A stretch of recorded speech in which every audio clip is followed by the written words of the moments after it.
How do I beat him? You can't. Not without me. I'll find a way.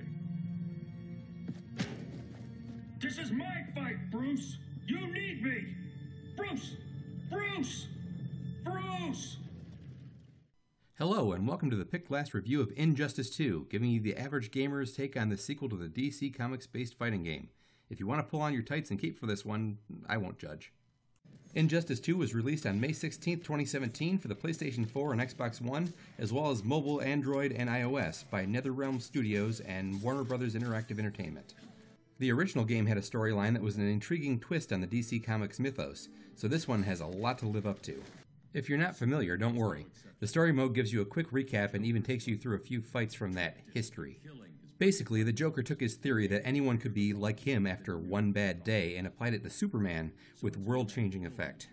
After unwittingly killing a pregnant Lois Lane and nuking the entire city of Metropolis, Superman flew into a rage and quickly killed Joker.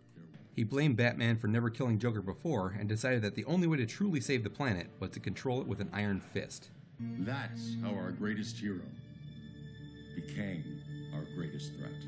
Now, after the events of the previous game, Batman has taken down Superman's regime and locked him in a cell that simulates the light from a red sun, so Superman will basically be a powerless human. You're wearing a suit. Am I in trouble again?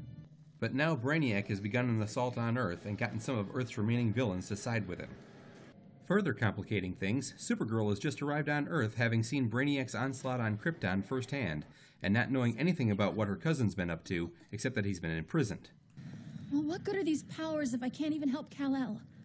So she, of course, immediately sides with those still loyal to Superman in hopes of freeing him. It would be hard for the storyline to equal the originality and cleverness of the first game, and it doesn't, but it is still good and it works well. It also didn't feel like there were as many fights that were shoehorned into the story just to have a fight they wanted to see. Sure, there are still a few, such as trying to justify having Joker on the roster, but not as many as last time. And with as dark as the storyline is, it's good to see a bit of humor added to the game, both within the story and without. What are you doing? That's robot for your dead. My favorites tend to be when the Black Canary and Green Arrow are involved. Oh, that was graceful, Ollie. My blood burns with anger.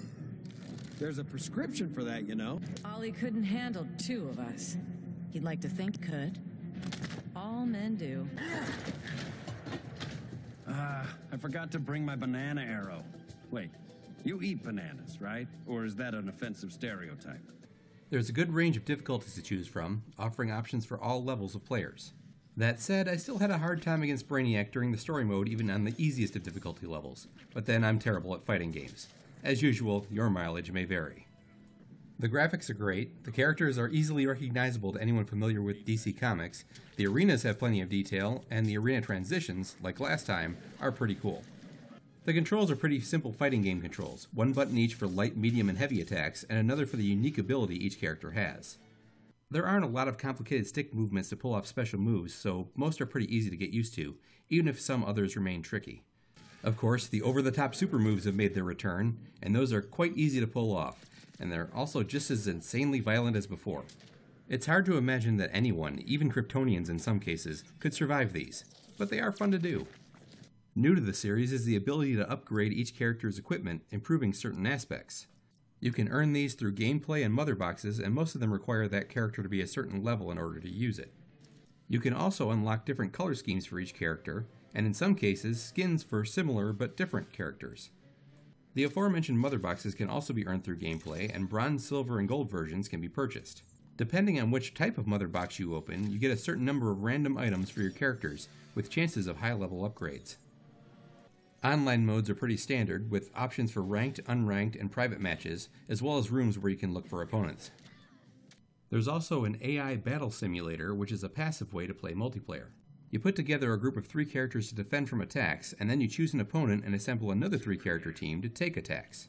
Once done, the AI takes over from there, automatically fighting your attackers against their defenders in the order they were selected. You can even fast forward these. Winner of 2 out of 3 fights is the winner of the match, and you get rewards. All in all, as good as the original was, this one improved on it in every way except the story, which would be hard to top anyway. The graphics are beautiful and detailed, the controls are easy to pick up, there's lots of customization options, and for the most part there's a difficulty setting for everybody. Stupid Brainiac.